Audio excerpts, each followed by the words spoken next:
نبی اکرم صلی اللہ علیہ وسلم نے ایک مرتبہ 3 دفعہ قسم کھائی، واللہ لا یؤمنو، واللہ لا یؤمنو، واللہ لا یؤمنو، خدا کی قسم وہ شخص مومن نہیں، خدا کی قسم وہ شخص مومن نہیں، خدا کی قسم وہ شخص مومن نہیں۔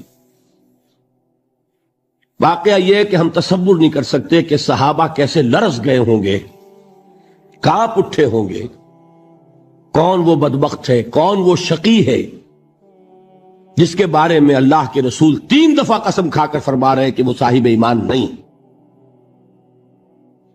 قیل من یا رسول اللہ، کسی نے ڈرتے ڈرتے پوچھا ہوگا اے اللہ کے رسول کس کے بارے میں ارشاد فرما رہے ہیں؟ اب جواب سنیے، الذی لا یامن جارہ بوائقہ، وہ شخص کے جس کی ایذا رسانی کی وجہ سے، جس کی بدخلقی کی وجہ سے اس کا پڑوسی امن میں نہیں ہے۔ یہ کوئی گناہ کبیرہ ہے؟ آپ کی فہرست میں تو گناہ ہی نہیں، کبیرہ کیا سوال، صغیرہ بھی نہیں۔ زیادہ زیادہ آپ یہ کہیں گے کہ ذرا بد اخلاقی ہے، کج خلقی ہے، بس اچھا کردار کا معاملہ نہیں ہے، یہ کہیں گے، گناہ کی فہرست میں نہیں آئے گی بات۔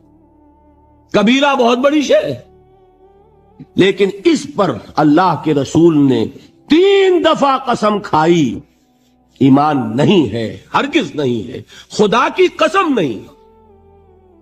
اب بتائیے ایمان اور عمل علیحدہ ہو جائیں گے کیا؟ یہ ہے مسئلہ جو امام بخاری کے سر پہ ہے۔ اور سنیے، فرمایا حضرت انس ابن مالک نے، یہ روایت جو میں نے آپ کو ابھی سنائی ہے یہ کوئی ایسی ویسی روایت نہیں ہے، متفق علیہ ہے، بخاری اور مسلم دونوں میں موجود، اس سے اونچا درجہ روایت کا ہے ہی نہیں۔ راوی کون؟ ابو ہریرہ رضی اللہ تعالی، ان کی والدہ لے کر حاضر ہو گئیں، یہ بچہ حضور آپ کی خدمت میں رہے گا، آپ کی خدمت کرے گا، آپ کے پاس رہے گا، ٹھیک ہے۔ وہ حضور کے خادم خاص ہیں، جیسے ذاتی کوئی ہوتا ہے معاملات میں مدد کرنے والا، خدمت کرنے والا، وہ ہیں انس ابن مالک۔ کیونکہ ان کا تعارف ہو گیا ہے رضی اللہ تعالیٰ عنہ، تو ایک بات پہلے اور سنا دوں، جو بچہ اپنے اس بچپن سے لے کر 9 برس کی عمر تھی جب آئے حضور کے پاس، انتقال کے وقت عمر کتنی ہوگی؟ 19 برس، 10 برس حضور کی خدمت میں رہے۔ پہلے تو حضور کے اخلاق کی جو گواہی وہ دے رہا ہے وہ اس کی زبان سے سنیے کہ میں 10 برس حضور کی خدمت میں رہا، کسی بات پر ڈانٹنا تو کجا، حضور نے کبھی مجھ سے یہ بھی نہیں فرمایا کہ اے انس تم نے وہ کام کیوں نہیں کیا۔ یہ ہے ایک آقا کی حیثیت سے محمد الرسول اللہ صلی اللہ علیہ وسلم کا اخلاق۔ اگر نہیں کیا خود کر لیا، کوئی ڈانٹ ڈپٹ نہیں۔ حالانکہ بچے ہیں، بچوں کو ویسے بھی ڈانٹ ڈپٹ دیا جاتا ہے، لیکن نہیں۔ اب ان صحابی کی ایک گواہی سنیے، قلما خطبنا رسول اللہ صلی اللہ علیہ وسلم الا قال، فرماتے ہیں کہ شاذ ہی کبھی ایسا ہوا ہوگا کہ حضور نے کبھی خطبہ ارشاد فرمایا ہو اور اس میں یہ الفاظ نہ ہو۔ الفاظ سمجھ رہے؟ جب بھی خطبہ دیتے تھے آپ یہ الفاظ ضرور فرماتے تھے، شاذ کبھی رہ جائے تو رہ جائے، قلما خطبنا رسول اللہ صلی اللہ علیہ وسلم الا قال، کیا فرمایا؟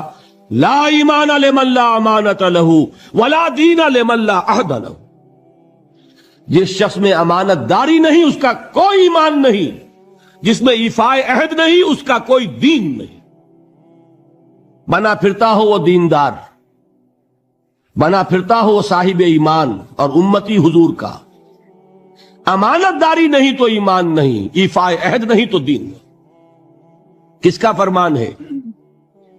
کسی آج کے زمانے کے مفتی کی بات نہ سمجھ لیجئے گا کہ جس کو آسانی سے آپ چاہیں تو رد کر دیں، یہ محمد الرسول اللہ صلی اللہ علیہ وسلم کا فرمان ہے۔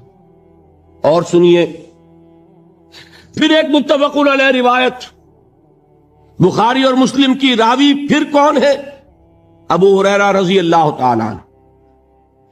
فرماتے حضور نے ارشاد فرمایا لا یزنی الزانی حین یزنی وہو مومن ولا یسرق السارق حین یسرق وہو مومن ولا یشرب الخمر حین یشرب وہو مومن. کوئی زانی حالت ایمان میں زنا نہیں کرتا. کیسے ممکن ہے؟ ایمان ہو اور زنا ہو جائے، پھر وہ ایمان دھیلے کا ہوا. کیا قدر و قیمت اس ایمان کی؟ وہ تو اٹھا کر پھینک دینے کی چیز ہے. ایمان اور اخلاق پہ اثر انداز نہ ہو، ایمان اور کردار کو نہ بدلے، ایمان اور عمل کو نہ بدلے تو کس مرض کی دوا؟ پھینکو اٹھا کر. نہیں ممکن کہ ایمان ہو اور زنا ہو، نہیں ممکن کہ ایمان ہو اور چوری ہو. لا یسرق السارق حین یسرق وہو مومن. کوئی چور حالت ایمان میں چوری نہیں کرتا، کوئی شرابی حالت ایمان میں شراب نہیں پیتا. ولا یشرب الخمر حین یشرب وہو مومن. کوئی شراب پینے والا وہ مومن نہیں ہوتا جب وہ شراب پی رہا ہوتا ہے، اس وقت اس کے دل سے ایمان نکل جاتا ہے. اب دیکھیے یہاں کیا میں نے کل بتایا تھا نا، مغالطے کیا ہو گئے؟ مغالطے یہ ہو گئے کہ اس کو سمجھ لیا قانونی بات. یہ قانونی بات نہیں ہے، وہ قانونی ایمان کی بات نہیں ہو رہی، یہ حقیقی ایمان کی بات ہو رہی. قانونی ایمان کی بات ہو تو یہ کافر ہو گیا. پھر کافر نہیں ہے. قانونی ایمان کا دار و مدار قول پر ہے. یہ وہ حقیقی ایمان ہے، قلبی یقین والا ایمان. اس کے بارے میں فرمایا جا رہا ہے وہ دل سے نکل جاتا ہے تو گناہ ہو سکتا ہے. ایک اور حدیث میں حضور نے اس کو اور واضح کر دیا